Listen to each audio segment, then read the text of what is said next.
Dans de nombreux pays en développement, la croissance démographique se concentre dans les villes. D'ici à 2050, 75% de la population mondiale vivra en milieu urbain, ce qui n'est pas sans conséquence. Au Cameroun, par exemple, l'urbanisation galopante a provoqué une augmentation du coût des terrains et une évolution des modes de vie.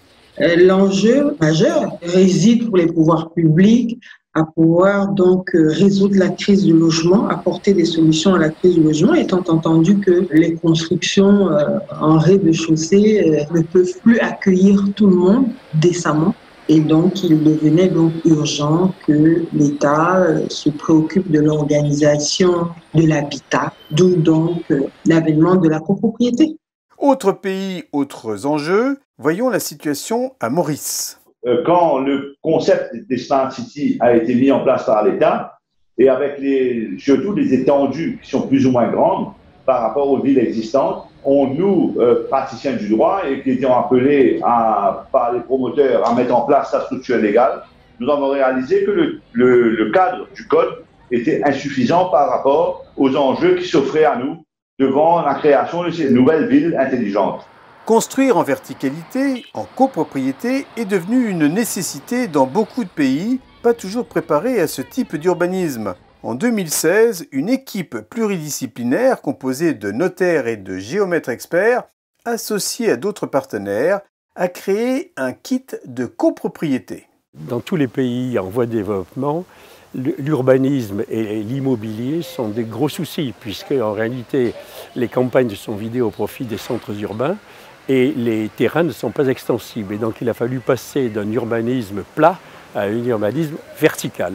Et on a bien vu que dans les pays où la copropriété n'existait pas, ces immeubles collectifs étaient une source de litiges absolument extraordinaire. Alors, le kit des copropriétés a voulu être une boîte à outils complète de la copropriété, c'est-à-dire qu'en fait, on est parti de la proposition d'un cadre de loi, mais qui doit être adapté à chaque pays. Et puis ensuite, il y a les outils quotidiens de la copropriété, c'est-à-dire un état descriptif de division, un règlement de copropriété, les contrats de syndic et bien entendu les plans des géomètres qui sont importants, puisque c'est eux qui établissent la répartition des charges dans une copropriété.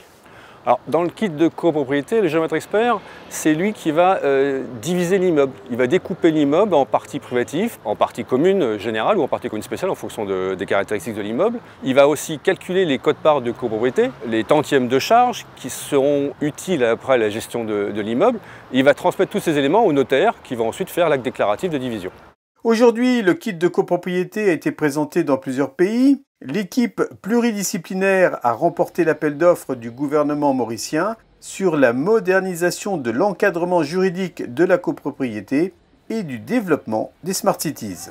On a aujourd'hui un outil qui nous permet d'appréhender la création de ces Smart Cities avec une structure légale solide qui n'existait pas avant. Et comme les Smart Cities vont être des programmes qui vont se développer sur un nombre d'années, 20-25 ans, c'est des étendues qui doivent faire 400-500 hectares de terre qui vont être développées dans le temps. C'est pas une mince affaire et sans l'apport de cette équipe pluridisciplinaire du CSN, on ne serait pas arrivé là. Au Cameroun, la législation sur la copropriété, initiée en 2010-2011, avait besoin d'un accompagnement pour sa mise en œuvre. À la demande du ministère des Domaines, l'équipe pluridisciplinaire s'est rendue à Yaoundé en 2017 pour une formation des principaux acteurs.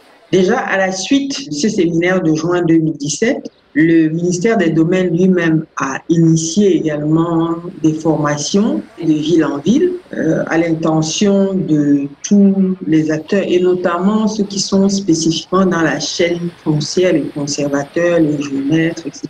Aujourd'hui, l'État même ayant construit des logements sociaux en copropriété, nous sommes au niveau des notaires sollicités par l'État pour pouvoir donc aider à l'élaboration des règlements de copropriété dans la plupart des chefs-lieux de région. Donc, c'est peut-être à un stade embryonnaire, mais on y va résolument. Après le kit de copropriété, il est apparu nécessaire de réaliser un autre kit, mais cette fois-ci sur les ventes sur plan, appelées aussi ventes en l'état futur d'achèvement.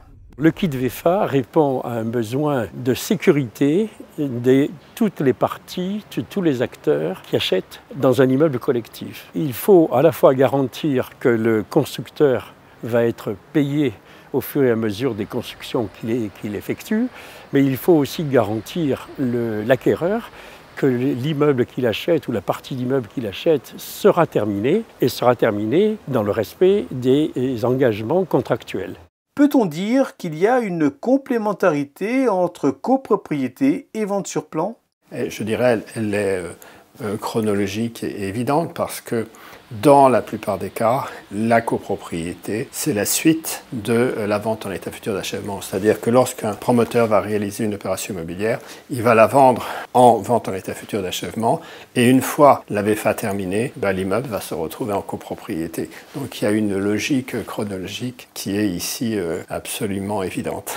Les deux kits s'adressent aux mêmes acteurs, publics et privés, des États confrontés aux défis de l'urbanisation verticale.